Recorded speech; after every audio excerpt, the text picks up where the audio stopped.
자, 1장의 내용들 요한과 예수님의 교환 구조 다음에 연속적으로 반복되는 구조가 등장하는데요. 아주 명쾌한 구조예요.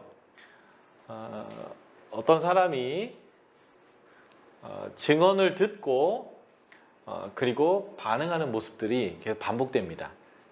요한복음에서는 표적 증언 그리고 증거, 거기에 대한 반응, 이게 이제 중요한 거잖아요. 그래서 이 얘기가 반복돼요. 요한의 두 제자, 특별히 이제 안드레가 여기 실명이 공개되었는데, 세례요한, 하나님의 어린 양이다, 세상 죄를 지고 간 하나님 어린 양이다라는 말을 듣고 예수님에게 갔더니 예수님이 뭐로 오느냐? 와 봐라. 해서 이 증언을 듣고 예수님이 만난 다음에 우리가 메시아를 만났다라고 하는 고백, 반응이 일어나게 되고요. 이 반응을 누구한테 했냐면 베드로에게 했죠. 베드로가 안드레의 증언을 듣고 안드레를 따라갑니다. 그리고 이제 정확하게 베드로의 반응은 아니지만 베드로가 이제 이름이 이제 바뀌는 거죠. 시몬이었는데 네가 게바라 하리라. 아람어로 게바고 이것을 헬라어로 바꾸면 페트라, 베드로가 되는 건데, 그래서 시몬에서 반석으로 이제 그의 이름이 바뀌면서 그의 운명이 바뀌는 거죠. 운명과 삶이 바뀌게 되고요. 일종의 이제 이것을 반응으로 전 본 거예요. 그리고 빌립이 예수님의 말을 듣고 와 봐라. 그래서 쫓았더니 그가 예수님에 대해 반응하기 시작하는데, 율법과 선지자가 기록한 유대인들의 구약 성경을 타나크라고 표현해요. 토라, 너비임, 커투빔에서 토라가 율법이죠. 율법과 너비임이 선지서, 커투빔이 성문서예요. 구약 성경은 이 세 개로 구분되거든요.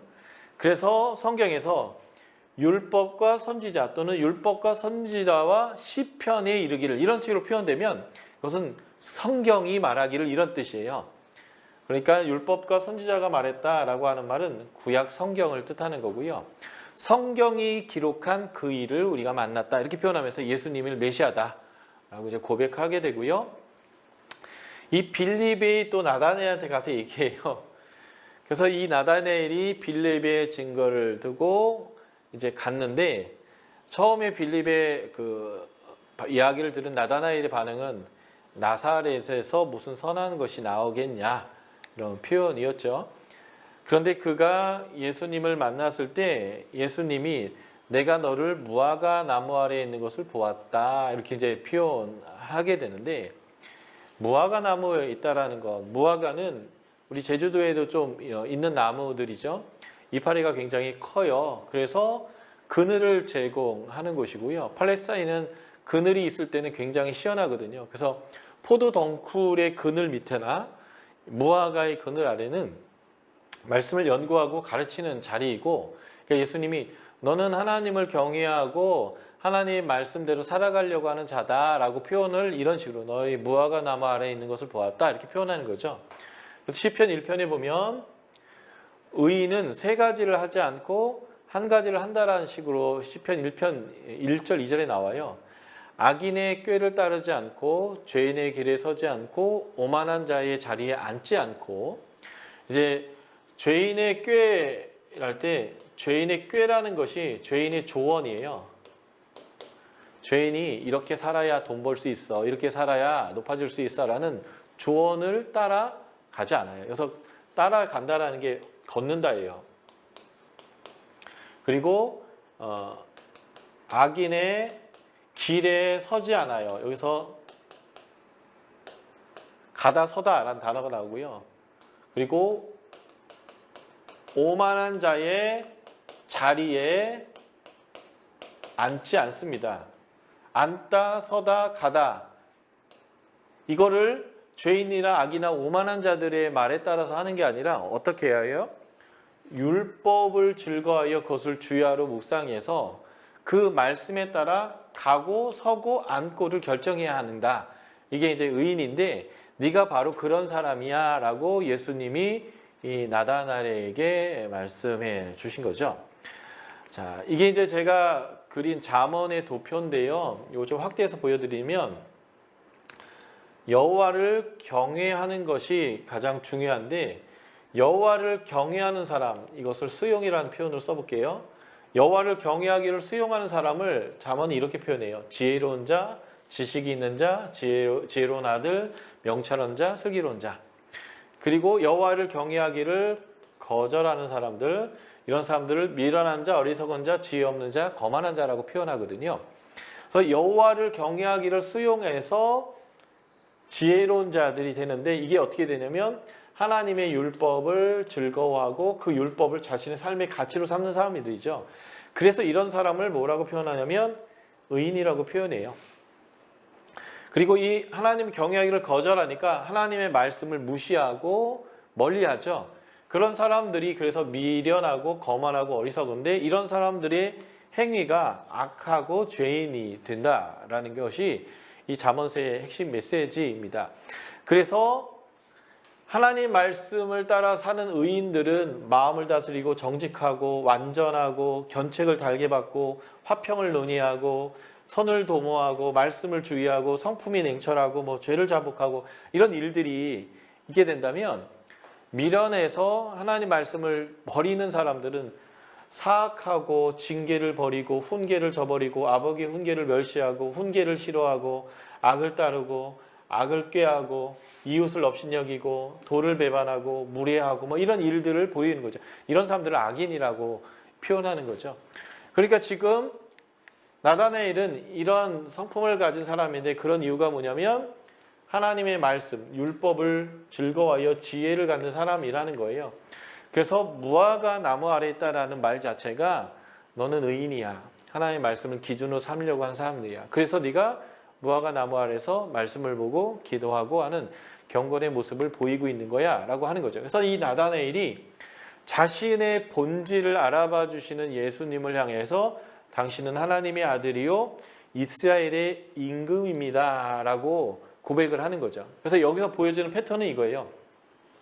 증언을 듣고 예수에게로 나온다면 예수가 누구인지를 네가 알게 될 것이고 믿음의 반응을 통해서 네가 영생을 얻을 수 있을 거야 라고 하는 이 내용들을 계속 반복하면서 이 모델을 따라서 예수에게 나오도록 요청하는 이런 메시지가 요한복음 1장의 서론, 예수님과 요한이라는 이야기를 끝낸 다음에 이제 예수가 누구인지를 만났던 사람들의 증언들을 통하여 예수님을 설명하고 있는 게 요한 1장의 이 마지막 부분이 되겠고요.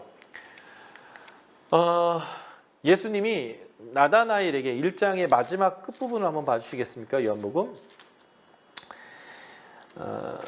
내가 너를 무화과 나무에 있다는 것을 보았다라고 했을 때 그가 신앙을 고백을 하니까 뭐 이 정도를 가지고 너는 더 큰 것을 볼 거야 라고 표현하면서 말했던 것이 1장 50절 51절입니다.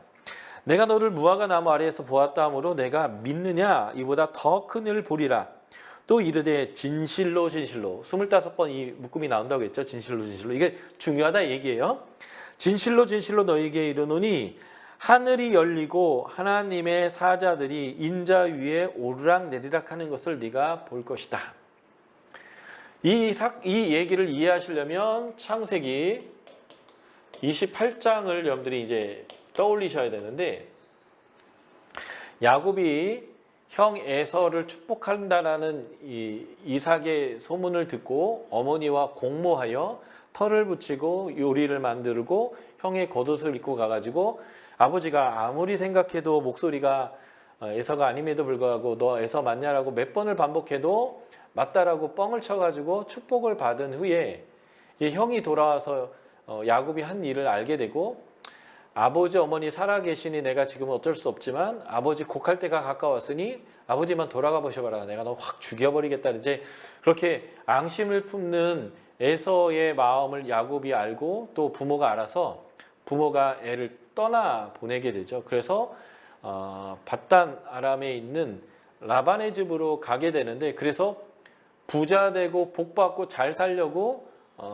잔머리를 굴리고 거짓말하고 축복을 받았던 야곱이 무일푼이 되고 노숙자가 돼서 돌베개를 베고 자고 있었어요. 그때 천사들이 사다리를 놓고 오르락내리락을 반복했는데 하나님으로부터 왔고 또 이 사람의 사정을 듣고 또 하나님께 알리고 왔다 갔다 하는 그런 하나님의 임재가 있었던 곳이죠. 그래서 이곳을 뭐라고 표현했어요? 벳엘이라고 이름을 지었는데 잘 알다시피 엘이 하나님의 이름을 뜻하고요. 베트가 집이라는 뜻이죠. 그래서 우리가 잘 아는 이런 베트에 나오는 이름들이 많아요. 벳바게, 벳세메스, 베들레헴 뭐 이런 거죠. 베들레헴이 떡집이라는 뜻이거든요. 그래서 하나님의 집이라고 베델이라고 이름을 붙였는데 예수님 위에 사다리가 놓이고 천사가 오르락내리락 한다는 것이 무슨 말이에요? 예수님이 바로 하나님의 집, 성전이 된다는 얘기예요. 그러니까 지금 요한복음에서 계속 강조되고 있는 거 요한복음 1장 14절 성육신의 사건이 예수님이 성전이다라는 의미라고 제가 말씀드렸고요. 지금 예수님이 다시 한번 내가 하나님의 성전이 될 것이야 라고 이제 얘기하는 내용이 이 나다나엘과의 대화를 통해서 말씀하는 겁니다. 예수님이 하나님의 성전이 된다는 것은 아까 제가 말씀드렸처럼 우리 안에 성령님이 거하시고 우리가 하나님의 성전이 되고 성전도 없고 이제는 제사장도 없어도 하나님과의 온전한 관계로 나아가는 그 길을 시작했다라고 하는 신약의 길이 열림을 표현하는 아주 중요한 내용이다라고 보시면 되겠고요. 그래서 예수님이 바로 성전이 되신다라고 하는 의미로서 이 부분을 설명하고 있다라고 보시면 되겠습니다. 자, 요한복음 빠르게 1장을 정리할게요. 예수님은 창조주 하나님이셨고요. 그리고 영접하고 믿는 자들에게 그 창조주 하나님은 생명을 불어 넣어주시는 새 창조가 일어날 거고요. 예수님은 우리 가운데 거하시는 하나님의 영광, 하나님의 독생자의 영광으로 성전으로 오셨고 세상에 왔으나 세상이 깨닫지 못하고 거절당하시는 빛이지만 영접하고 믿고 받아들이는 사람들은 이제 거듭나게 되고 생명을 얻게 된다. 이런 내용이 요한복음 1장의 내용이다라고 보시면 되겠습니다. 자, 2장으로 넘어갈까요? 2장부터 4장까지는 성전이시고 생수 되시는 예수님인데 이 생수가 결국 성령님이시고 성전은 성령이 거하시는 전이라는 의미에서 일맥상통한 메시지다라고 보시면 되겠습니다. 자, 2장 1절부터 12절에 나오는 사건은 우리가 너무너무 잘 아는 사건이죠. 주일학교에서도 설교를 굉장히 많이 듣거나 여러분들이 많이 한 설교이실 것 같고요. 예수님이 물을 포도주로 만드는 사건이고요. 2장 10에서 13절은 유월절 기간에 예수님이 성전을 정결하게 하셨던 사건인데 우리는 이것을 성전 정화라 부르지만 저는 이것을 성전 폐기라고 부릅니다. 성전이 이제 더 이상 의미가 없어지는 거죠. 왜냐하면 예수님이 그 성전의 역할로 오셨기 때문에 우리가 이제는 성전되기 때문에 이제 요한복음 20장에서 우리가 성전이다라는 것을 제가 설명드릴 거예요. 내일. 그래서 우리가 성전이기 때문에 이제 더 이상 성전이 없는데 이 두 개의 이야기는 서로 다른 이야기 같지만 메시지가 같아요. 연결되어 있는 두 개의 사건이 같은 메시지를 담고 있다라고 보시면 좋겠습니다. 자, 요한복음을 2장을 보시면 2장 1절이 사흘째 되던 날라고 표현하죠. 그런데 1장 29절부터 한번 봐주세요. 1장 29절 보면 이튿날 이렇게 돼 있어요. 두 번째 날이죠. 35절 보면 또 이튿날 세 번째 날이죠. 43절 보면 또 이튿날 이렇게 돼 있어요. 그러면 이제는 한 5일째 되는 날이어야 되는데 사흘째 되던 날 이렇게 표현합니다. 이게 이제 요한의 아주 중요한 장치인데요. 예수님이 죽으셨다가 부활하시는데 며칠 걸렸을까요? 예수님은 무덤에서 사흘을 계셨거든요. 지금 그것과 연결되어 있는 숫자입니다. 사흘 되던 날. 장소는 이방 땅 갈릴리에서 예수님이 하셨던데 그곳이 가나라는 곳이에요. 여기가 이제 갈릴리 호수인데 예수님이 주로 사역했던 가버나움이나 벳세다가 여기 있다면 이렇게 길이 나 있어요. 그래서 이 길을 따라가다 보면 여기 가나가 있고요. 이렇게가 다 산지거든요.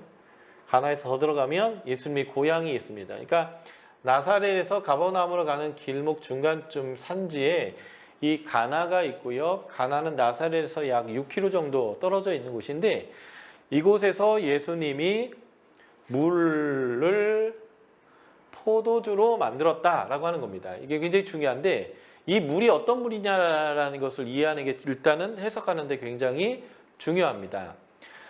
자, 보통 우리는 가나 혼인잔치라고 하면 이렇게 이런 항아리를 생각하게 되는데 이게 서양 사람들이 원독자적인 상황을 잘 모르니까 자기 소견에 오른 대로 그린 그림이에요. 이 물은 돌 항아리는 어떤 용도냐면 먹는 물이 아니라 정결의 물이에요. 이스라엘 백성들은 레위기에 근거해서 정결해야 되는데 정결하지 못했을 때에 정결에서 부정해서 정결로 돌아가는 방법을 레위기에서 설명하고 있는데 크게 두 종류로 볼 수 있어요. 죄가 아닌 경우에는 주로 물을 사용해서 몸을 씻거나 옷을 빨거나 하는 방법을 통해서 정결로 돌아오거나 죄일 경우에는 번거롭지만 성막이나 성전으로 예물을 가져가서 짐승을 가져가서 죄를 위한 속죄를 드림으로 부정해서 정결로 돌아가는 방법, 이게 두 가지라고 크게 볼 수 있는데 일상생활에서 부정한 것을 접촉했거나 이럴 경우에는 씻는 거예요. 그 씻기 위한 물인데 정결해지기 위해서는 흐르는 물에서 씻어야 됐습니다. 그래서 미크다시라고 하는 흐르는 물에 들어가서 씻는 것을 주로 했지만 흐르는 물이 귀한 동네였기 때문에 이들이 씻는 방법이라는 것은 세제로, 그렇죠? 30초 이상 이렇게도 하고 이렇게도 하고 이렇게 손톱으로 이렇게 일기도 하고 이렇게 해서 씻어내는 방법이 아니라 흘러내리는 거예요. 그래서 세수대 물을 이렇게 떠가지고 이렇게 흘리면 됩니다. 이렇게. 그러면 정결해지는 거예요. 제2적 정결이기 때문에 정결해지는 거죠. 그래서 씻기 위한 정결의 물인데 이 레위기법에 의하면 이러한 질그릇 같은 항아리는 부정해지면 깨버려야 돼요. 다시 쓸 수가 없습니다. 그러니까 정결을 위해서 이 물에 물을 떠서 쓰다 보면 이거는 일회용이에요. 일회용.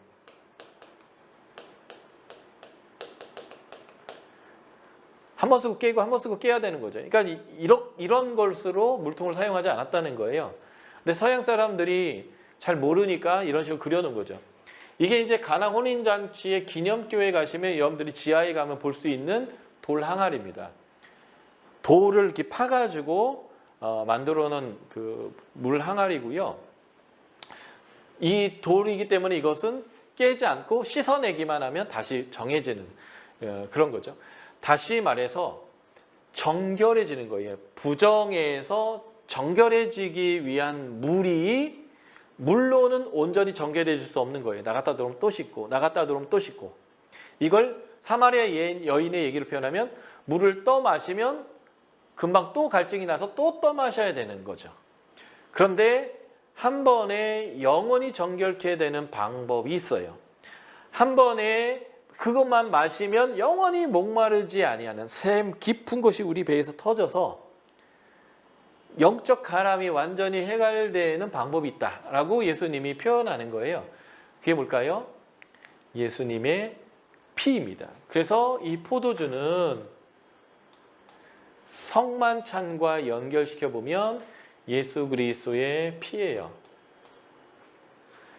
물로서는 깨끗하게 할 수 없지만 그 순간은 부정을 깨끗하게 할 수 있을 거예요. 그러나 온전하게 할 수는 없어요. 그런데 그 온전하게 할 수 있는 게 바로 피인데, 그래서 물을 포도주로 만든 거는요, 와우, 대단하다. 어떻게 이런 일이 가능할까? H2O가 어떻게 화학기호가 바뀌어서 포도주가 될 수 있을까?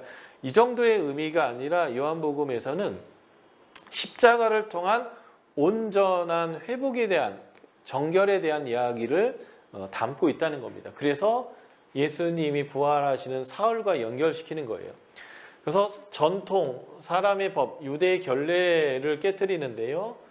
물론 물로 씻는 것들을 유대인들이 만들어낸 거예요. 나갔다 들어오면 무조건 씻는다. 이게 이제 마가복음 7장에 보면 유대인들의 장로의 전통에 대한 그런 설명이 있는데 이런 거 가지고는 할 수 없다는 거죠. 그래서 이런 결례보다는 예수의 피로써 정결케 된다라는 것들을 보여주는 거예요. 그러니까 유월절과 예수님의 성만찬과 예수님이 유월절에 돌아가는 죽으심과 유월절 다음에 부활하신 그 예수님의 그 유월절 절기와 예수님은 유월절 어린 양이시고 자꾸 이제 이렇게 절기를 중심으로 요한복음에서 요한이 표현하는 방식들의 입장에서 이것을 보니까 이렇게 보이는 거죠. 그래서 이러고 했더니 사람들이 믿더라. 그러나 예수님은 아무에게도 의탁하지 아니하시고 거기 여러 날 계시지 않았다. 이렇게 끝나고요. 2장 13에서 25절을 보면 이게 마테마가 누가에서는 예수님이 마지막 유월절에 올라가시는 그 일주일 동안 있었던 기간에 성전에서 하신 일인데 2장에 갖다 놓은 이유는 13장부터 20장에 나오는 그 유월절과 대꾸를 이루는 카이아즘의 구조이기 때문에 여기에 이제 이것을 배치한 건데요. 예수님이 성전을 해서 사람들이 이제 물건을 팔고 환전하는 것들을 다 쫓아내 주셨는데 이것은 성전을 깨끗하게 한 게 아니라 폐기한 것이다라고 보시면 되겠습니다. 여기에도 사람의 전통과 사람의 법이 있는데요. 이게 뭐냐면 성전에서 예물을 드려야 되는데 예배 사역자들이 뭐 멀리에서 흠없는 것을 갖고 왔는데 오단 도중에 흠집이 나면 뭐 다시 돌아가서 또 가져왔다 막 이런 이제 극적인 얘기를 하시는데 그런 예배자들도 있었겠죠. 그렇게 하시는 분들도 있겠지만 주로 어떻게 했냐면 돈으로 가져와서 여기서 바꿔서 샀습니다. 그게 훨씬 더 낫기 때문에 그렇죠. 왜냐하면 말 그대로 가져오다 보면 흠집이 날 수밖에 없는 상황이기도 하기 때문에 그래서 여기 와서 사야 되는데 일반적인 그 로마의 황제나 이런 얼굴이 있는 데나리온이나 이런 돈은 성전에 사용할 수가 없었어요. 어떤 모양과 형상도 이제 만들지 말라는 십계명의 제2계명 때문에 유대인들은 형상화한 것들을 우상으로 여겼거든요. 그래서 그 돈을 성전에서 사용하는 쉐켈로 환전을 해서 그 환전한 돈으로 성전에서 드릴 예물인 짐승을 사가지고 그걸 가지고 하나님께 바쳤습니다. 그렇기 때문에 성전에서 예배를 드리기 위하여 환전하는 것과 짐승을 매매하는 것은 성경에서 용인하는 일이었어요. 특별히 이스라엘 백성들이 성전에 오는 경우에는 정규적인 3번과 플러스 알파 한 번이 있는데 한 번이 아니라 플러스 알파가 있는데 이 3번이 유월절, 우순절, 장막절 때예요. 이때가 추수 때이고 이 추수 때에 자기 소산을 다 들고 와서 하나님께 11조를 바쳐야 되는데 곡식을 내가 1000가마니 얻었는데 11조로 100가마니를 들고 오는 게 얼마나 무식한 짓이에요. 그러니까 돈으로 들고 와서 사라고 돼 있어요. 레위기에도. 그래서 들고 와서 사가지고 이렇게 바치는 형태로 되어져 있기 때문에 매매하는 것, 환전하는 것은 예배를 드리기 위해서 정말 중요한 내용이었고요. 그리고 또 한 번 이제 알파로 제가 예루살렘에 와야 되는 때가 언제냐, 성전에 올 때가 언제냐면 죄가 있어 속죄를 하기 위해서 정해진 날짜는 없지만 내가 하나님과 관계가 깨어졌다고 생각했을 때, 부정하다고 생각했을 때, 하나님은 은혜가 필요한데 하나님과 나가 단절됐다고 느껴질 때 빨리 와서 이제 회개하고 하나님과 관계를 풀어야 되니까 그때는 이제 와서 이제 예배를 드리는 건데 그때 양이나 염소를 잡으면 피를 그릇으로 받아야 되기도 하고 똥이나 가죽이나 이런 것들은 또 버려야 되거든요. 그러기 위해서는 그릇을 사용해야 됩니다. 근데 마가복음에 보면 예수님이 이 성전 정할 때 그릇을 옮기지 못하게 했어요. 그릇을 가지고 성전에 왔다 갔다 하지 못하게 했고 매매를 금지했고 환전을 금지했는데 이것 자체가 예배드릴 필요 없다. 여기서 드려봐야 하나님 안 받으신다.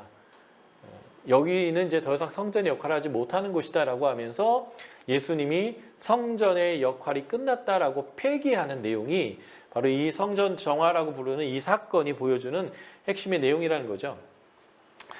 그래서 여기서 하는 이 일들을 주님이 깼고요. 이제는 건물이 아니라 예수님이 성전이시다라는 것을 선포하셨습니다. 그 내용이 이거죠. 성전을 헐어라 사흘 만에 짓겠다라고 얘기했더니 사람들이 무슨 개가 짖는 소리십니까? 벌써 성전을 46년 동안 지어왔습니다. 아직 완성이 다 안 됐어요. AD 66년에 전쟁이 일어났고 AD 70년에 성전이 파괴되는데요. 그때까지 계속 졌어요. 그러니까 이제 헤롯이 지금 46년 동안 지어오고 있고 아직도 다 완성되지 않은 이 성전을 헐어라 3일 만에 짓겠다고 하니까 얼마나 웃기는 소리냐라는 거죠. 근데 여기에서도 이 3일이 바로 이 사흘과 연결되는 아주 중요한 단어고요. 예수님이 이것은 자신의 성전됨을 얘기하는 거다. 그래서 예수님이 죽으시고 사흘 만에 부활하시는 것을 이 성전을 짓는 거다라고 표현한 거죠. 그래서 2장 22절 보면 21절부터 22절 보면 예수는 성전된 자기 육체를 가리켜 말씀하신 것이라 죽은 자 가운데서 살아나신 후에야 제자들이 이 말씀을 기억하고 성경과 예수께서 하신 말씀을 믿었다 하면서 이제 믿음의 반응이 나오는데 이것 자체가 예수님의 죽으심과 부활의 사건을 통해서 예수님이 성전 되신다. 그래서 결국 예수님의 피의 사건을 통해서 정결케 되는 것, 예수님의 십자가에서 죽으시고 부활케 됨을 통해서 예수님이 죄를 용서하고 하나님과 우리가 만나게 하는 그 정결케 됨의 사건이 이루어진다라고 하는 것. 그래서 이 두 사건은 별개의 사건인 것처럼 보이지만 예수님이 이 두 개를 묶어서 이렇게 이제 사역한 것처럼 요한이 표현한 이유는 하나의 메시지를 전달하려고 했던 그런 내용이다라는 것이죠. 예수님은 바로 성전이시다. 예수가 성전이시다.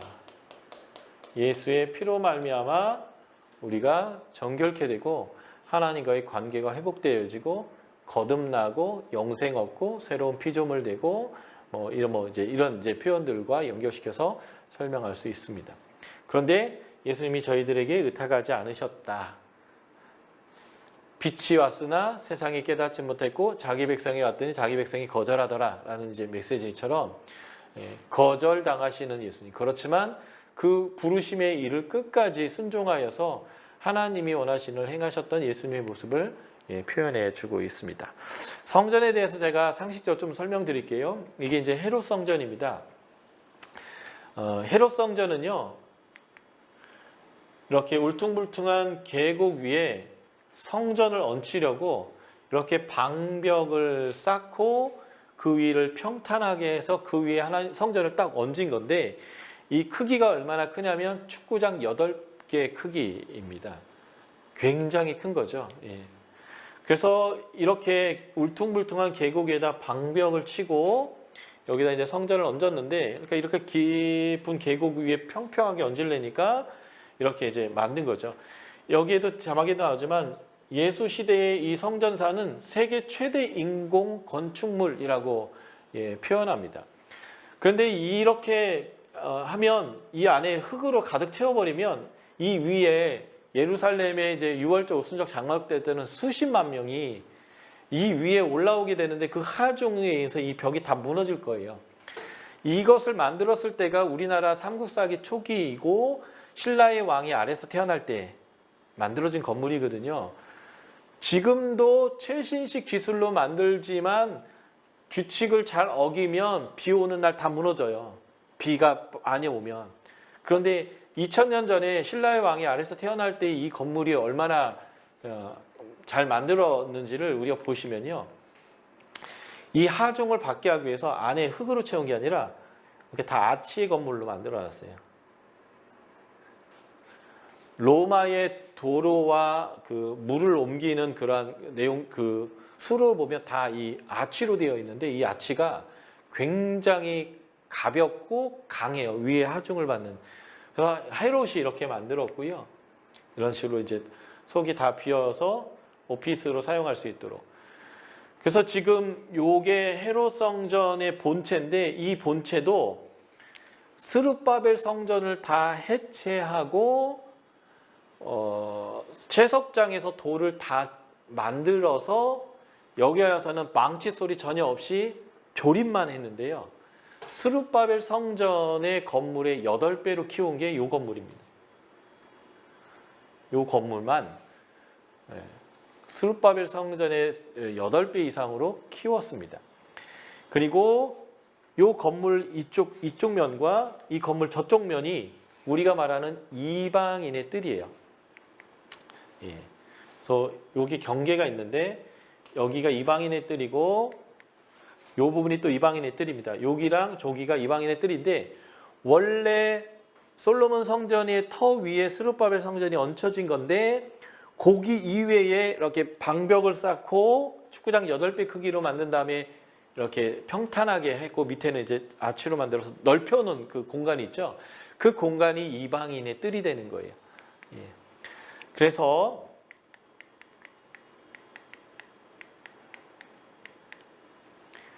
여기가 정면인데 여기에 이렇게 문이 2개가 있거든요. 여기를 통해서 이렇게 이제 올라오게 되면 이들이 어디로 나타나게 되냐면 요 문으로 나오게 됩니다. 요 문으로. 요 문으로 딱 나오면 이방의 뜰이 쫙 펼쳐져 있고 저 앞에 이 성전 건물이 있게 되는데 이 이방의 뜰과 이 성전 건물 중간에 막힌 담이 있는 거예요. 그게 이제 거기에 이러한 비석이 있습니다. 이 비석의 내용은 이런 거예요. 이방인은 여기를 넘어서 들어갈 수 없다. 들어가면 죽인다. 그 핏값은 너에게 있다. 이제 예수님이 이것 때문에 화가 나신 거죠. 그래서 내 집은 만민이 기도하는 곳인데 성전 그 강도의 소굴을 만들었다. 라고 이제 표현한 건데 만민이 들어가야 되는데 못 들어가게 막아놨을 뿐만 아니라 강도의 수구를 만들었다는 건 장사했던 것 자체만을 얘기하는 게 아니라 나중에 제가 수전절 설명할 때 좀 더 설명드리겠지만 안티오쿠스 에피파네스라고 하는 헬라 왕이 돈이 필요해서 성전을 막 강탈하고 막 그런 짓을 했는데 그때의 제사장 가문에서 큰형이 제사장을 너무 오래 먹어서 동생이 제사장을 하고 싶은데 못하고 있으니까 화가 나서 돈이 필요한 그 안티코스 에피파네스 에피파네스가 신이 나타났다. 신의 현현이란 이름인데요. 아람어로 에피마네스라고 사람들은 불렀어요. 미친놈이란 단어인데 이 미친놈이 자꾸 성전 강탈하고 막 제사장 돈 주고 팔아먹고 이래서 그래서 그 제사장 동생이 나도 제사장 하고 싶다고 이 에피파네스한테 돈을 갖다 줬더니 제사장을 시켜주는 거예요. 그러니까 그 제사장을 돈 주고 산 사람과 함께 동역했던 레위인이 아닌 사람이 돈 주고 사는 거면 나도 될 것 같은데 해가지고 돈을 더 많이 싸들고 가가지고 갖다 줬더니 제사장을 또 시켜주는 거예요. 그러면서 제사장 매매가 시작됐거든요. 그것 때문에 이제 문제가 이제 발생하면서 이제 제사장이 되려면 돈이 필요한 거예요. 그래서 뇌물은 한 번 주면 안 돼요. 뇌물은 계속 줘야 합니다. 그리고 내가 안 주면 딴 사람이 주면 나 밀려나는 거거든요. 그러니까 내가 뇌물 준 것만큼 이상을 뽑아내야 되기 때문에 성전을 장사의 터로 만들기 시작했어요. 그게 뭐냐면 영화관의 팝콘이 비싸잖아요. 그래서 영화관 영화를 내가 9,000원 주고 보는데 팝콘하고 콜라하고 사면 9,000원이 막 넘어가는 이 꼴이 있잖아요. 그래서 밖에서 간식 갖고 들어가면 못 들어가게 하고 막 이런 것처럼 안에서 파는 양과 염소만을 사용해서 제사를 드리도록 했다는 거죠. 그래서 밖에서 가지고 들어오려면 검수하면서 어떤 이유를 대서든 부정하다 못 들어간다 이렇게 해가지고 안에서만 사게 하는데 밖에보다 안에가 비싼 거죠. 근데 그 비싼 양을 가져오는 동네에는 다 제사장들이 직영하는 그 농장에서만 이거를 가져오게 해서 2중 3중으로 돈벌이를 하고 그걸 또 뇌물로 바치고 그래서 이렇게 하는 성전이 하나님을 예배하고 하나님의 거룩함을 경험하는 장소가 아니라 비즈니스의 장소가 되게 했던 당시 모습들 때문에 강도의 소굴을 만들었다. 그리고 모든 사람들이 하나님께 와야 되는데 요 이상 못 온다, 오면 죽여버린다라고 이제 편말을 걸어버리니까 예수님이 뚜껑이 열려가지고 예수님이 이제 이렇게 행하신 일이 되겠고요. 그래서 이 성전은 더 이상 이제는 의미가 없어요.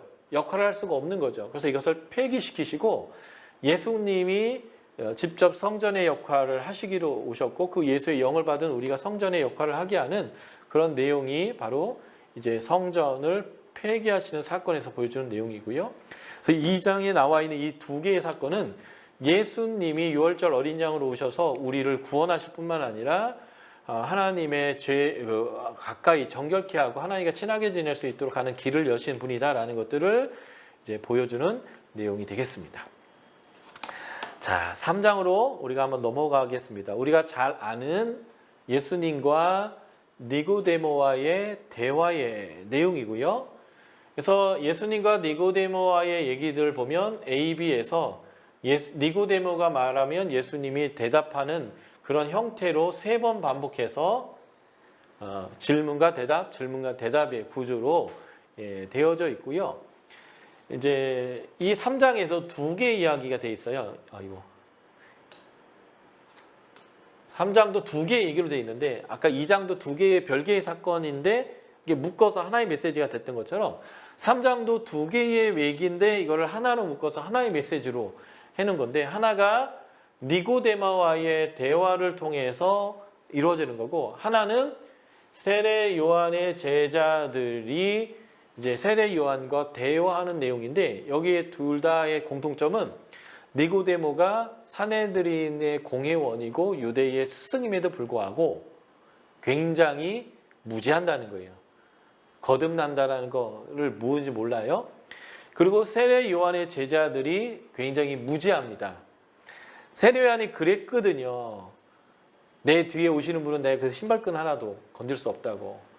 근데 세례 요한의 제자들은 세례 요한이 유명하고 내가 그의 제자인 게 굉장히 자랑스럽고 그래서 나도 기득권층에 있는 것 같았는데 어느 순간 듣도 보도 못한 잡놈 같은 예수님이 나타나셨는데 그 예수님이 세례 요한보다 더 이렇게 강성해지고 우리 스승님은 쭈그러지는 것 같은 거죠. 그런 거에 대한 굉장한 불편함을 얘기하는 거죠. 그래서 이 세례를 얘기하는 거예요. 그는 흥해야 되고 나는 쇠해야 된다라고 이제 하는 이런 면에서의 그 무지함인데 이 무지함이 어떤 면에서는 요한복음의 독자들이 갖는 무지함하고 연결될 수 있어요. 그러면서 이 이야기와 연결되어져서 예수님이 가르침을 주세요. 이 가르침이 이제 이 사건을 통해서 말하려고 하는 저자의 의도가 담긴 예수님의 가르침이겠죠.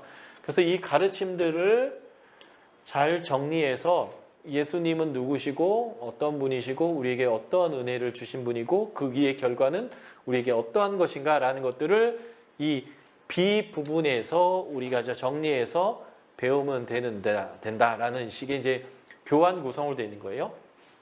무지한 사건과 가르침, 무지한 사건과 가르침.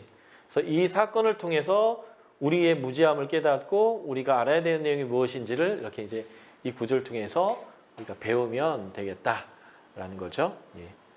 그래서 이 3장 1에서 12절 이 부분, 21절의 이 부분을 우리가 정리하면 요한복음 1장 12절 영접하는 자 곧 그 이름을 믿는 자들은 하나님의 자녀가 되는 권세를 주셨다. 이것은 혈통으로나 육정으로나 사람의 뜻으로 되는 것이 아니라 오직 아버지께서 낳은 것이다 라고 했던 그 서론의 얘기를 가지고 이 부분을 우리가 살펴보면 거듭난다는 게 무엇인지 그리고 하나님 나라를 보고 간다는 게 무엇인지 우리가 이제 정리할 수 있는데요. 아노덴이라는 게 이제 거듭난다라는 헬라어인데 이 단어 자체의 직역적 의미는 위로부터 난다 이런 뜻이에요. 거듭난다는 것은 하나님으로부터 다시 태어나게 되는 거다라는 것인데 이 거듭난다라는 걸 뭐라고 표현하냐면 물과 성령으로 난다. 물은 아마 물세례를 의미한 것이라고 볼 수 있는데 물세례의 의미가 뭐였어요? 회개의 세례. 내가 죄인이라는 것을 인정하고 거듭나는 거죠. 예. 원래 유대인들은 물 세례 같은 것을 자주 받았어요. 그게 뭐냐면 이제 미크다시라고 하는 곳에 흐르는 물에 들어가서 자기를 담궈서 부정을 씻는 그런 것을 했는데, 이방인들이 야훼 하나님을 알게 되고 그 하나님의 백성이 되도록 개종을 한다고 할 때 그가 세례를 받아요. 그게 이제 물 세례인데, 유대인들은 물 세례를 받지 않는데 요한이 세례를 준 거예요. 왜냐하면 지금의 그 유대인이 진짜 하나님의 백성이 아니야. 하나님의 뜻에 맞춰서 네가 회개하고 회개에 합당한 열매, 율법이 규정하고 있는 하나님의 백성의 삶을 네가 살 때에 하나님의 백성이야라고 가르치는 게 이제 세례 요한인 거거든요. 그게 이제 물의 의미일 거예요. 그런데 이게 우리가 다 물세례 받았지만 물세례 받는다고 우리가 하나님의 백성으로 살기 어렵잖아요. 그래서 내 뒤에 오시는 분, 요한이 말한 내 뒤에 오시는 분이 성령으로 세례를 주시는데, 그 성령이 우리 가운데 부어져야 우리가 진짜 새로운 피조물이 되고 하나님의 백성이 되는 거죠. 그래서 거듭난다라는 것은 물과 성령으로 나는 것이다 라는 거고요. 이 물과 성령으로 나는 것은 믿는 자에게 이루어지는 일이고, 믿는다라는 말은 물과 성령으로 난다라는 것은 진리를 따르는 거다라는 거예요. 그래서 요한이 말하는 하나님의 백성이 되는 것, 거듭난다라는 것은요, 진리를 따르는 자가 되는 겁니다. 이게 세례요한이 가르쳤던 회개에 합당한 열매를 맺어라. 지금 도끼가 이미 너의 나무 밑둥에 놓여 있고 잘리게 되어 있는데, 너희가 회개하고 회개에 합당한 열매, 잘못했습니다라는 후회가 아니고요, 완전히 삶이 돌이켜져서 하나님의 통치를 수용하는 그 진리를 따르는 삶을 살 때에 이게 온전한 구원이다 라고 얘기하는 거죠. 이럴 때 하나님 나라를 보게 되고 하나님 나라에 들어가게 되고 심판을 받지 않고 하나님의 빛으로 나오게 되는 삶이 된다라는 것을 우리가 알게 됩니다. 여기서 이제 우리가 하나 좀 정리할 필요가 있는 게 있는데요. 그게 뭐냐면 영생에 대한, 구원에 대한 개념입니다. 영생은 영원히 사는 것이 아닙니다. 그것만으로는 설명이 안 돼요. 영생이 영원히 사는 거라고 하는 개념으로 설명한다라고 한다면 제가 단언컨대 여러분들은 지옥 가서도 영생하십니다. 지옥의 특징이 뭘까요? 지옥의 특징은 죽고 싶어 죽겠는데 죽을 수 없어서 죽겠는 것이에요. 한마디로 못 죽어요. 그러니까 지옥 가도 영생을 한단 말이죠. 근데 우리가 생각하는 영생, 우리가 정의 내리는 영생은 그런 영생이 아니에요. 누구와 함께 어떻게 영원히 사는가의 개념이 우리가 생각하는 영생이에요.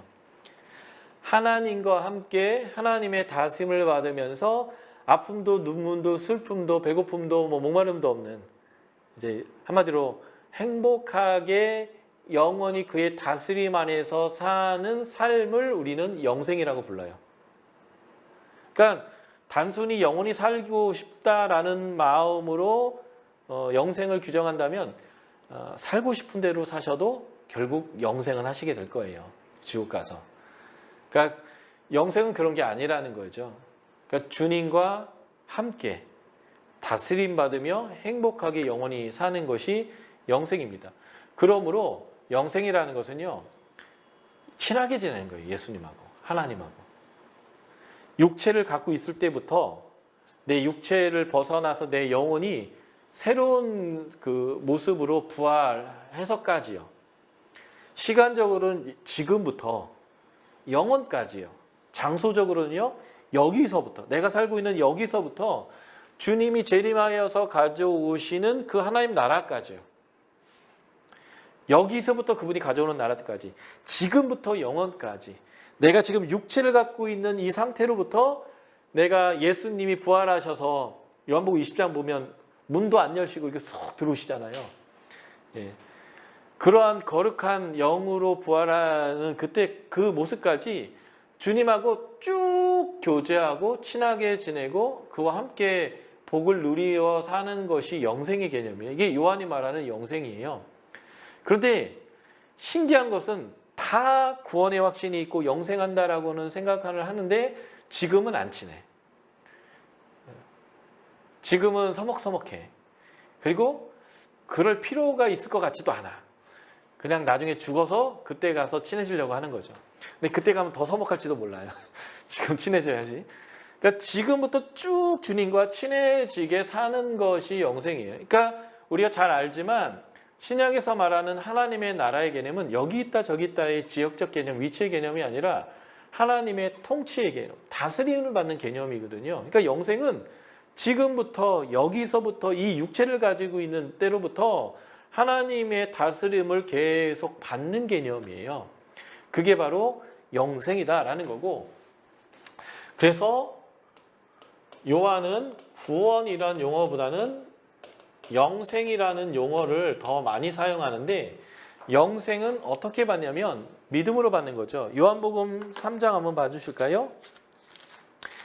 요한복음 3장 우리가 잘 아는 15절, 16절.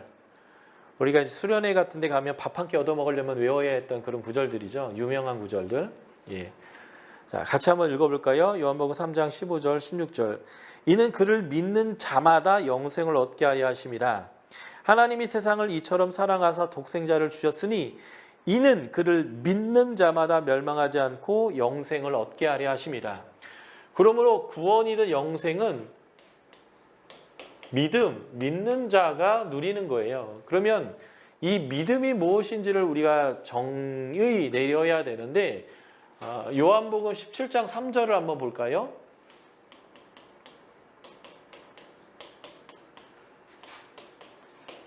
요한복음 17장 3절은 요한이 말하는 영생에 대한 중요 개념, 정의를 내려주고 있는 구절입니다. 요한복음 17장 3절 같이 한번 읽어볼까요? 제가 읽겠습니다. 같이 읽어주세요. 영생은 곧 유일하신 참 하나님과 그가 보내신 자 예수 그리스도를 아는 것이라. 영생은요, 아는 것이에요. 뭘 알까요? 하나님, 그가 보내신 자 예수님, 그리고 홀리 스피릿, 성령님을 아는 게 영생입니다. 구원, 영생은 믿음으로 받기 때문에, 그러므로 믿음의 또 다른 의미는요, 안다예요. 뭘 알아요? 하나님, 예수님, 성령님이 누구인지 알고, 그분의 뜻이 무엇인지 알고, 그분의 방법이 무엇인지 알고, 그분이 하고 싶은 일이, 그분의 비전이 있죠. 모든 인류를 구원하시고 하나님의 백성으로 안식을 누리는 거예요. 그분의 비전을 알고, 그분의 관심 있는 곳을 알고, 그분이 하고자 하는 일을 알아서 그것을 내가 받아들여야 되는 거죠. 그래서 믿음은요, 아는 거예요. 하나님, 예수님, 성령님을. 그래서 하나님, 예수님, 성령님을 알아야 되는데 잘 모르면서 믿음이 있고 천국 가는 사람들이 그리 많아요. 성경은 한 번도 안 읽어봤는데 죽으면 다 천국 간대요. 그러니까 구원의 개념에 영생의 개념을 굉장히 협소화하고 왜곡하는 거예요. 그분이 뭘 기뻐하는지도 몰라요. 그분이 뭘 하려고 하는지도 몰라요. 관심도 없어요. 그리고 나는 믿음이 있대요. 믿음은 그런 게 아니에요. 믿음은 하나님, 예수님, 성령님을 아는 거예요. 성품을 알고, 그분의 방법을 알고, 그분의 비전을 알고, 그분이 하고 싶은 걸 알고, 그분이 기뻐하는 것을 아는 것이에요. 그게 믿음입니다. 한 구절 더 읽을까요? 요한복음 11장 12절. 잘 아는 구절이죠. 이 구절도. 수련회 가서 밥 얻어먹으려고 외웠던 구절들. 요한복음 1장 12절 같이 한번 읽어보겠습니다. 시작. 영접하는 자 곧 그 이름을 믿는 자들에게는 하나님의 자녀가 되는 권세를 주셨으니. 여기서 믿는 자를 뭐라고 표현하면 영접하는. 그래서 믿음의 또 다른 단어가 뭐냐면 영접이에요. 영접. receive. 수용한다, 받아들인다라는 뜻이거든요. 다시 말해서 믿음은 하나님, 예수님, 성령님이 어떤 분이고 무엇을 옳다고 그르다고 하는 걸 아는 건데, 이 아는 게 머리로 아는 게 아니라 실제로 내 가치로 받아들이는 것을 믿음이라고 얘기한다는 거예요. 제가 저희 딸 얘기를 강의 때 참 많이 했더니 저희 딸을 가끔 보시는 간사님들이나 또 제주에 놀러 오셨다가 저희 가족을 만나는 분들이 네가 하진이구나. 그래서 자꾸 이제 자기를 아는 척 해가지고 저희 딸이 제 강의를 듣기 시작했어요. 제가 뭐라고 욕을 하나, 뭐라고 디스를 하고 있나. 이제 그래서 제가 가끔 디스하는 내용 중에 하나가 이거거든요. 저희 아내가 갱년기고 저희 딸이 사춘기여서 많이 부딪혀요. 지금은 이제 서로 많이 맞춰가고 있지만 몇 년 전에는 제가 강의 때 이런 표현도 썼어요. 우리 집에 미친년이 둘이 있다고.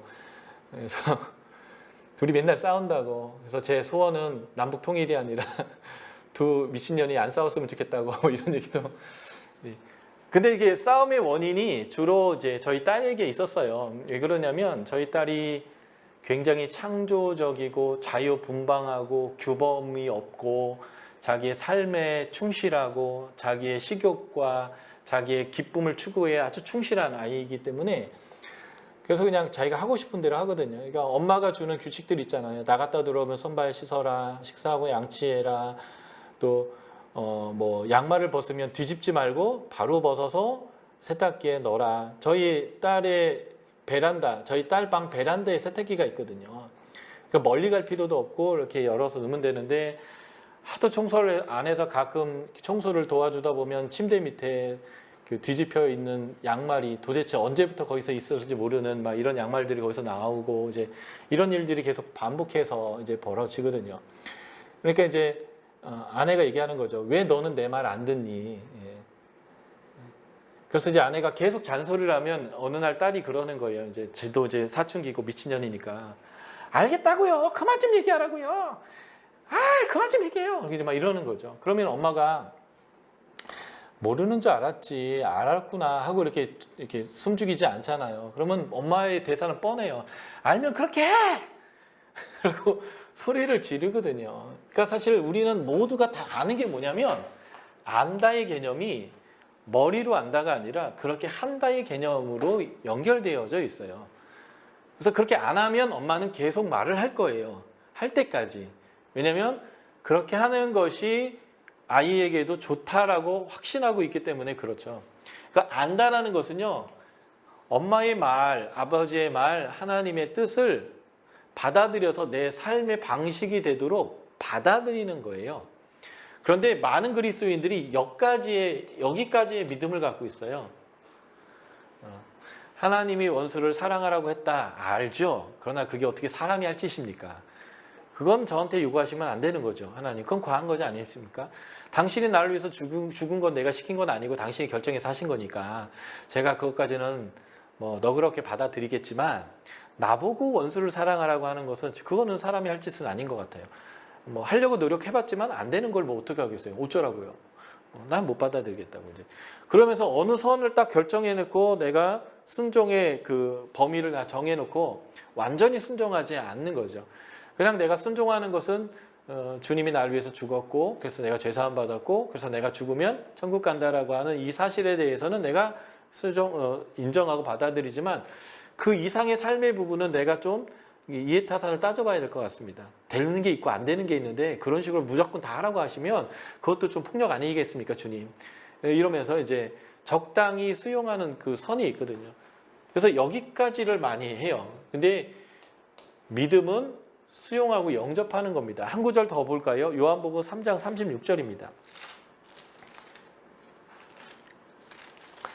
요한복음 3장 36절 같이 한번 읽어보겠습니다. 시작.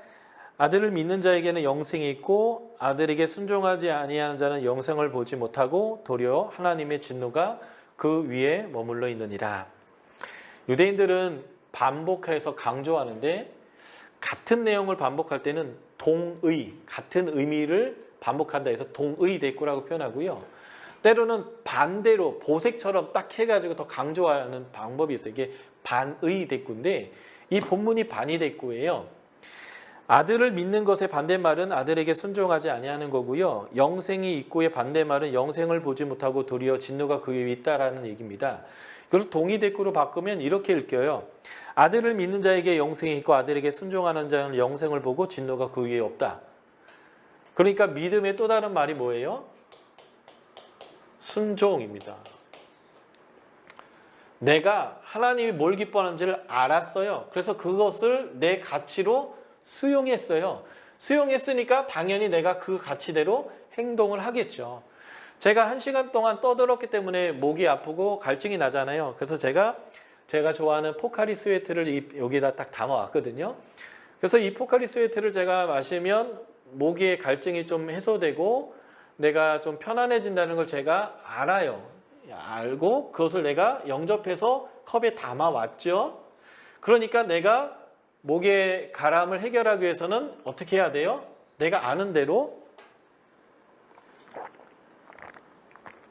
마시면 목의 갈증이 해소되는 거예요. 순종은 어마어마한 일을 하는 게 아니에요.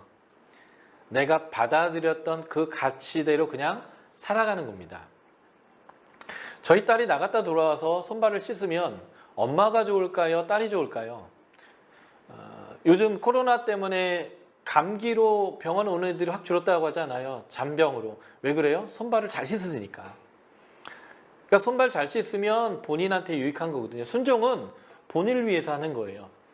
식사하고 나서 양치를 합니다. 자기 전에 양치를 하는 거예요. 그 순종하면 누구의 치아가 깨끗해지고 치과를 안 가게 될까요? 엄마가 아니라 본인이에요. 저랑 저희 딸이랑 저희 아들이랑 비염이 있어서 약을 한 달치를 받아옵니다. 그래서 매일 똑같이 먹어요. 그런데 한 3달을 그렇게 했는데 저희 아들하고 저는 약이 없는데 저희 딸은 한 달치 약이 남아있는 거예요. 먹고 싶을 때 먹고 안 먹을 때 안 먹고 그랬던 거죠. 예. 이제 이러니까 맨날 부딪히는 거예요, 엄마한테. 야, 네가 매일매일 그 알약 하나씩 먹고 코에 이렇게 뿌리는 걸 매일매일 했으면 저랑 저희 아들은 킁킁대지 않는데 저희 딸은 맨날 킁킁대는 거죠. 그러니까 순종하지 않으니까 누구 손해예요? 딸 손해죠.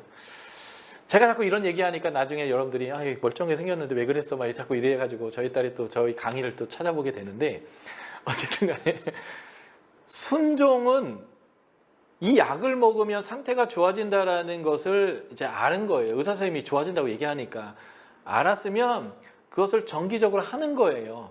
근데 그것을 안 하는 거죠. 그래서 순종하지 안 하는 거는요, 믿음이 없는 거예요. 이게 성경에서 말하는 믿음이거든요. 근데 우리는 믿음과 순종을 연결시키지 않아요. 믿음은 그냥 믿음일 뿐이에요. 내가 천국 간다라는 믿음이요. 성경을 안 읽고 성경을 몰라도 천국 간다는 믿음이 있어요. 성경 안 읽는다고 지옥 간다는 얘기가 아니라 믿음 자체가, 영생 자체가 하나님과 지금부터 여기서부터 내가 육체로 있을 때부터 하나님과 친하게 지내는 건데 저희 딸하고 저희 엄마하고는 끊을 수 없는 혈연 관계여서 엄마가 딸이 자꾸 킁킁대는 게 화가 나서 뭐라고 하고 청소를 안 해서 먼지가 계속 그 집 방에는 너무 많으니까 킁킁대니까 청소하라고 뭐라고 하고 양말을 빨아주고 싶은데 자꾸 침대 밑에 쳐박아 두니까 또 뭐라고 하고 그러는 거잖아요. 사랑해서 그렇게 하는 건데 이 아이가 순종하면 건강 상태가 굉장히 좋아질 텐데 비염 상태가 굉장히 좋아질 텐데 순종을 안 하니까 또 엄마는 사랑해서 더 열이 받아가지고 또 얘기하고 그러니까 두 미친년이 자꾸 싸우고 이렇게 되는 거거든요. 그러니까 관계가 근본적으로는 좋은데 현상적으로는 자꾸 부딪혀요. 왜 그럴까요? 순종하지 않아서. 순종하지 않아서 부딪히는 거예요. 부딪히는 이유는 네 인생 네 건데 하고 엄마가 딸을 포기해버리면 안 부딪혀요. 네가 아프든 네가 고통스럽든 난 상관하지 않을 거다. 너는 너고 나는 나니까 이렇게 하지 않은 게 아니라 너무 사랑하고 너무 아끼고 그래서 너무 귀하고 그래서 가장 행복한 삶을 살게 하기 위해서 하나님이 내가 뭘 좋아하는지 내가 뭘 싫어하는지 뭐가 선한 것이 뭐가 악한 것인지를 말씀을 통해서 알게 했는데 이걸 알려고 하질 않아요. 그리고 잔소리를 많이 했기 때문에 알기는 하는데 받아들이질 않아요. 그러니까 하나님 앞에 순종하지 않아서 관계가 안 좋아요.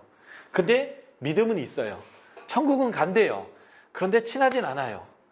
이거를 계속 악순환하고 있는 것이 지금 우리 신앙인들의 모습이거든요. 그러니까 믿음은 알고 영접하고 순종하는 개념으로 이해되어야 해요.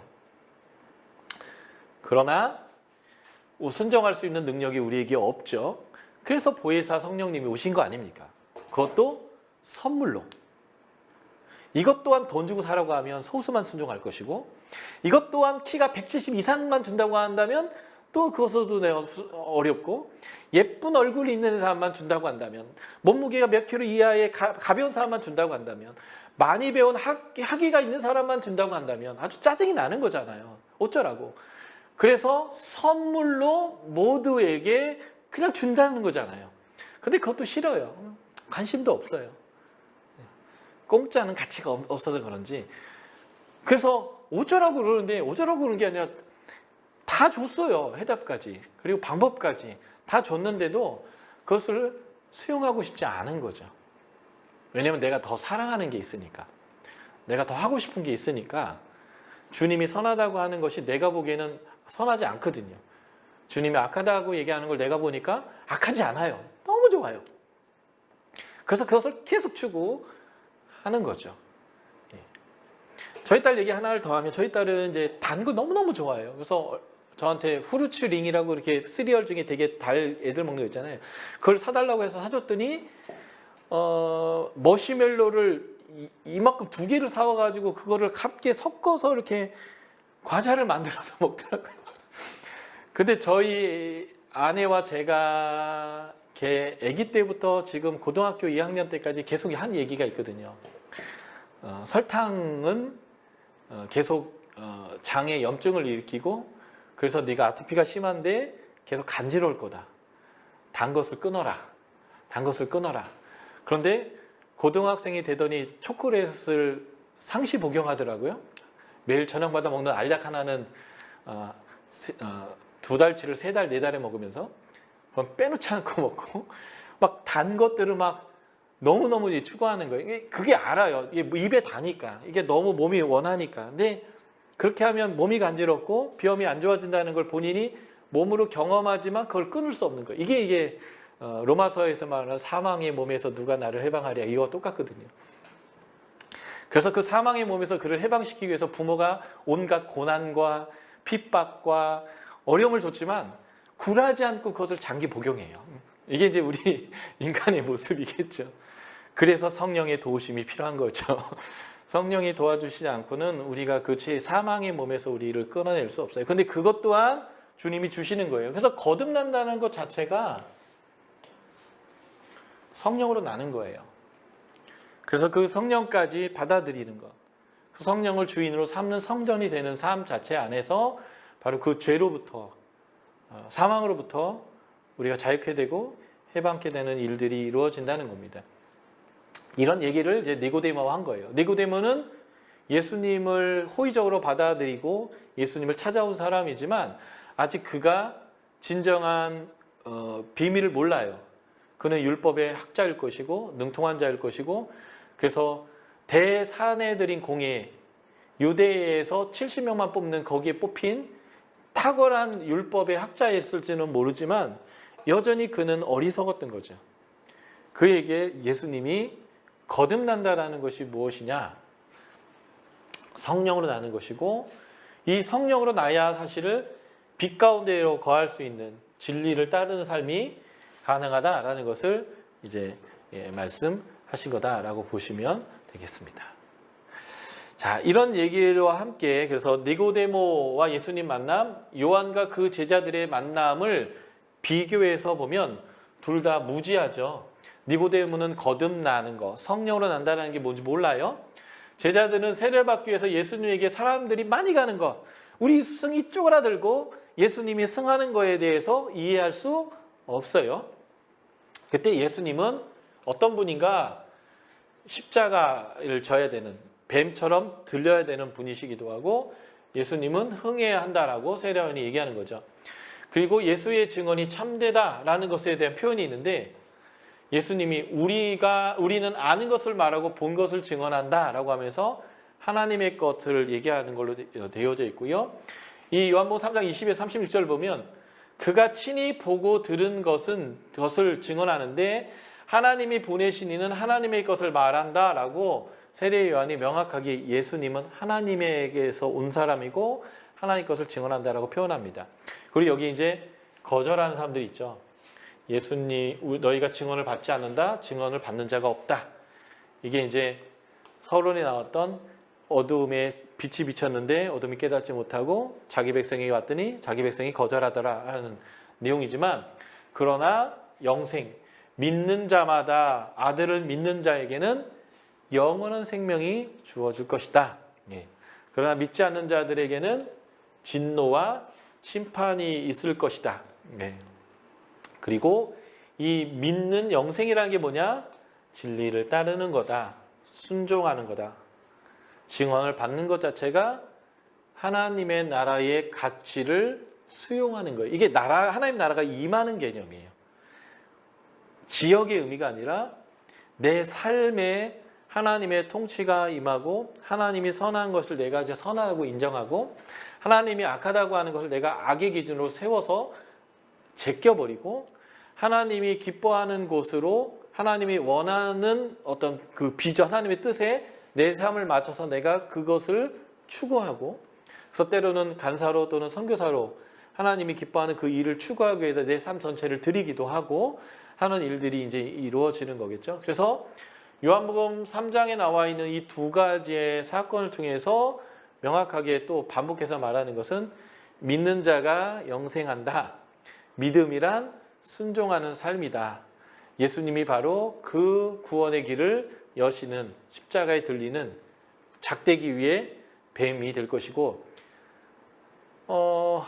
뱀이 물렸으면 해독제를 먹는다든지 아니면 물린 자국을 째가지고 뭐 이렇게 독을 빨아낸다든지 뭐 이렇게 해야 치료를 받을 텐데, 막대기 위에, 그것도 살아있는 뱀도 아니고 노뱀 올려놓고 쳐다보면 산다라는 말이 무슨 강아지가 짖는 소리냐라고 할 수 있지만, 믿음이라는 것은 과학적으로 뭘 얘기하는 게 아니라 그냥 세상의 주인이고 창조주고 세상을 이끌어가는 주인이 결정한 그 가치를 그냥 수용하는 거예요. 그게 믿음입니다. 그 가치를 가지고 선악을 결정하는 거예요. 할지 말할지를 결정하는 거예요. 내가 삶을 들을지 안 들을지를 그냥 결정하는 겁니다. 그것은 그냥 주인이 결정한 거예요. 이해되지 않아도 믿음에 이르게 되는 그냥 법칙을 수용하는 거죠. 그래서 믿으면 영생을 얻는다. 이렇게 이제 연결되어 있는 내용이 이제 3장의 내용이고요. 사실 이제 사건만 바뀌지 이런 얘기를 뒤까지 무한 반복. 이제 요한복음의 메시지다라고 보면 되겠습니다. 자, 4장을 한번 살펴볼까요? 4장도 사마리아 지역으로 예수님이 가시면서 사마리아 여인과 대화하는 내용이고요. 서론적으로 예수님이 사마리아에서 이제 복음 전하는 서론에 이게 나오다가 예수님과 여인의 대화가 질문과 대답의 형태로, 니고데마 때도 질문과 대답의 형태가 되었었죠. 5번 반복하면서 질문과 대답이고요. 우리가 알아야 될 내용이 무엇인지 질문하면 거기에 대한 대답의 형태로 나오는 건데요. 재밌는 것은 사람들은 자신이 궁금한 것을 질문하지만 예수님은 자기가 하고 싶은 말만 하십니다. 우리가 전도할 때도 마찬가지거든요. 믿지 않기로 결정한 사람이 전도하는 사람하고 말을 섞는다라는 것은, 일단은 아예 안 만나려고 하고 문도 안 열어주고 대화도 안 하겠지만, 말을 섞는다라고 했을 때에 많은 사람들은 이겨먹으려고, 우리가 대답하지 못할 질문을 통해서 이겨먹으려고 우리가 말 섞는 사람들이 꽤 많아요. 그럴 때 그 사람의 질문에 답하기 시작하며 끌려다니면 실패합니다. 그래서 그 말을 하는 듯 하지만 내가 하고 싶은 말, 내가 전해야 될 말로 그냥 항상 가야 돼요. 예수님이 늘 이렇게 동문서답하듯이 예수님은 대화를 하셨습니다. 그리고 이 여인의 반응을 보고 사마리아 사람들이 예수님에게 와서 1장 마지막에 A와 같은 반응을 보이는 사건으로 마무리되는 이야기가 요한복음 4장에 나오는 사마리아 여인과의 대화입니다. 자, 니고데모와 사마리아 여인의 대화를 좀 비교해보면, 비교면서 대조인데, 니고데모는 유대인이고요. 사마리아 여인은 사마리아 이방인이에요. 유대인이 상종하지 않는 사람들이요. 남자고요, 여자입니다. 그러니까 한마디로 여기는 사람이고 여기는 사람이 아니에요. 숫자도 안 세는 사람, 숫자도 세워지지 않는 존재들이고요. 여기는 예루살렘이고 여기는 사마리아 쪽입니다. 근데 요 사회의 줄이 이 사람은 밤에 왔는데 이 여자하고는 예수님이 낮에 만나요.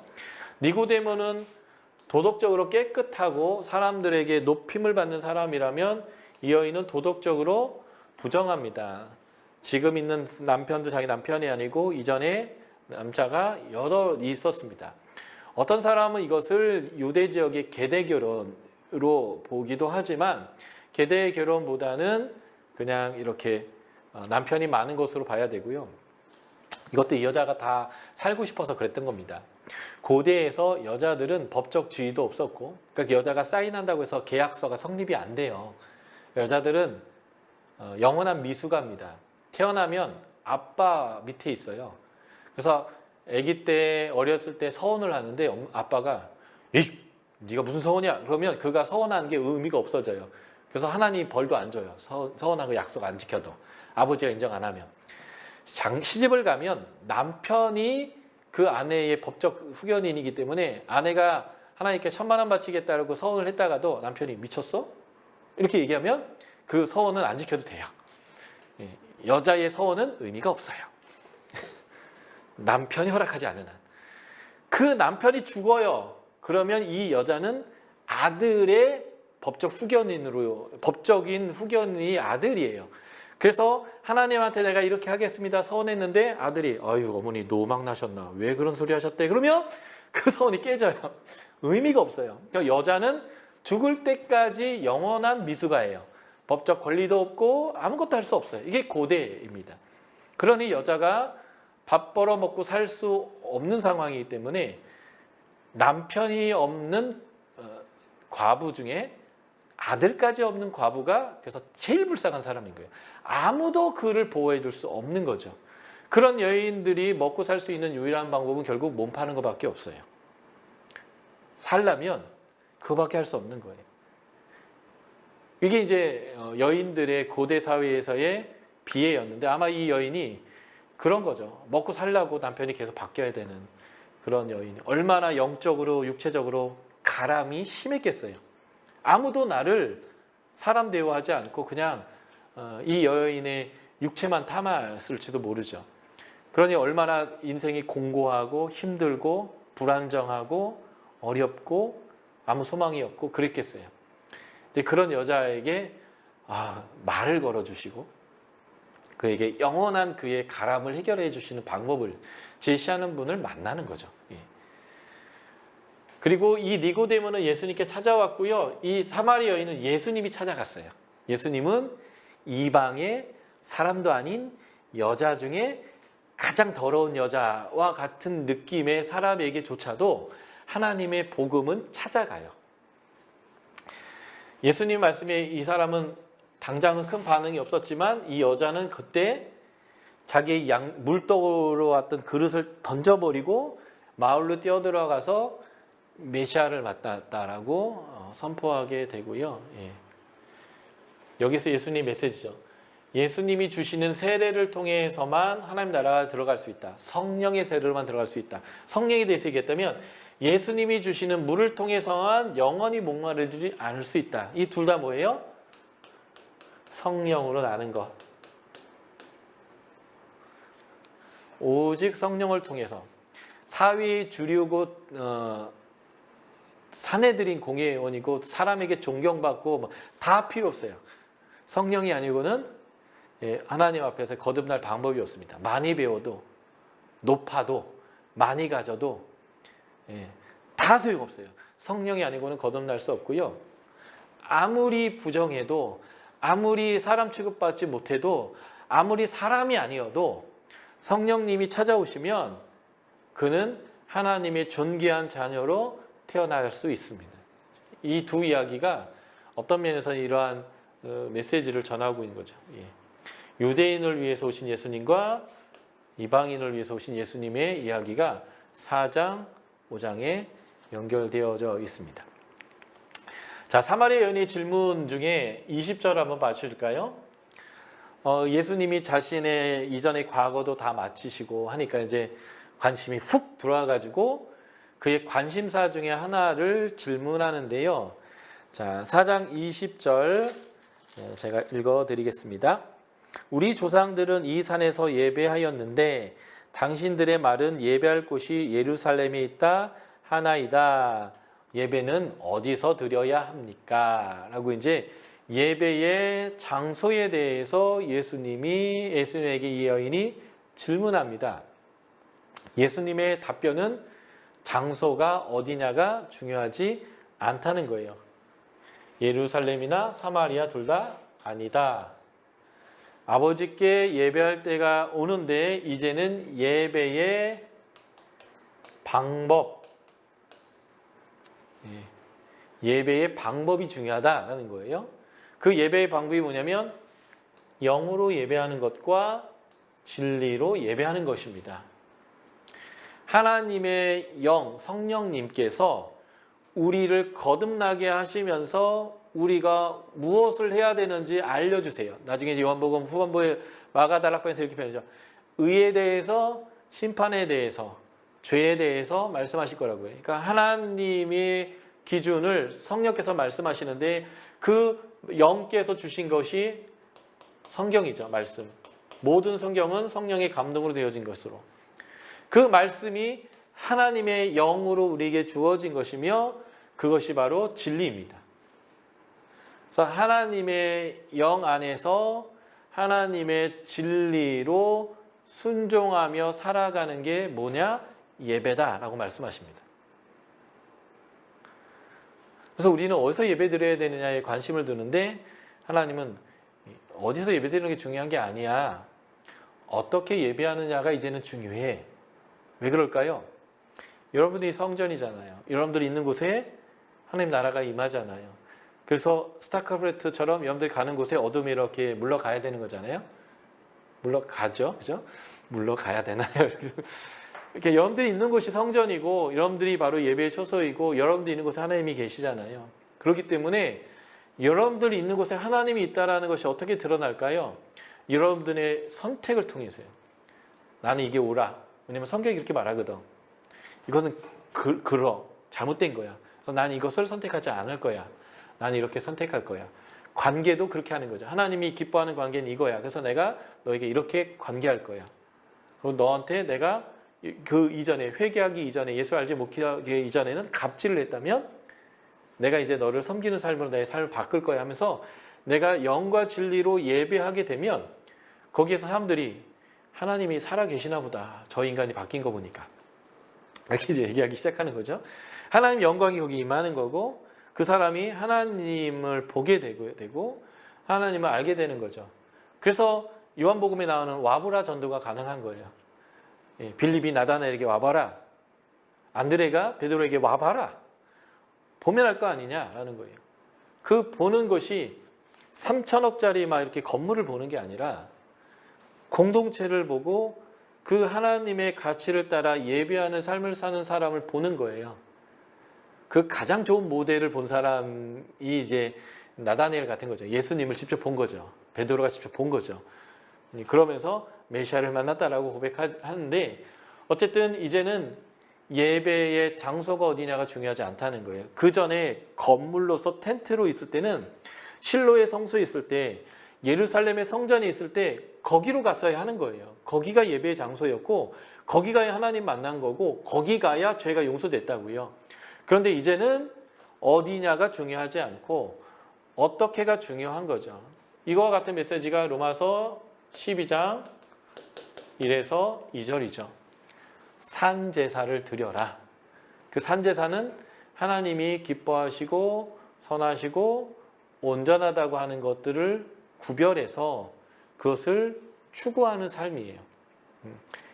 바로 이제 예수님이 이 사마리아 여인과 대화하면서 보였던 메시지가 바로 이 내용이고요. 그래서 거듭났다라는 것은 이제는 이제 영생의 삶을 누리는 건데 그 영생의 삶을 누린다는 게 무엇인가 바로 영과 진리로 예배하는 삶을 산다라는 거죠.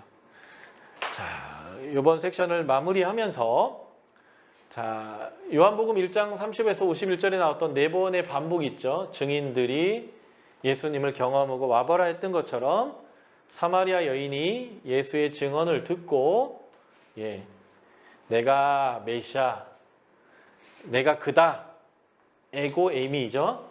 내가 그다라고 이제 예수님이 얘기한 내용을 듣고 보라 그리스도가 아니냐라고 이제 반응하게 되는 이 메시지가 등장하게 되고요. 그 사마리아 사람들이 이 여인의 얘기를 듣고 일단 왔어요. 왔지만 예수님을 만나게 되고 이들이 반응하는 거죠. 처음에는 네가 한 말로 내가 그랬지만 이제는 우리가 직접 만났다는 거예요. 그가 참으로 세상의 구주인 줄을 안다라고 이들이 고백했다는 거죠. 바로 이러한 반복적인 이 메시지가 이 요한복음의 아주 중요한 메시지가 되는 거고 원독자를 향한 초청이에요. 유대교로부터 출교당한 이들에게 예수님을 꼭 붙잡고 예수에게로 와라. 네가 이미 받은 그 예수를 소유해라. 그러면 저들이 심판이 있고 너희는 구원이 있다. 이런 이제 메시지가 되겠습니다.